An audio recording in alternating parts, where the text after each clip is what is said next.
হচ্ছে।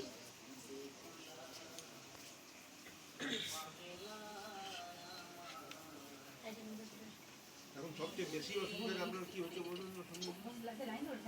ওই তো এমনি কোনো অসুবিধা এমনি কোনো হচ্ছে না, একটু এই পা হাত দুটো ব্যথা আছে, হাঁটতে অসুবিধা। আর ওই যে মানে ঘুমের থেকে উঠলেই উঠে যদি মানে নামি তাহলে আমার পাটা চলে যায়, মানে এই পা দিতে গেলে পাটা ওই দিকে চলে যায়, এরকম হচ্ছে। কি নাম আপনার?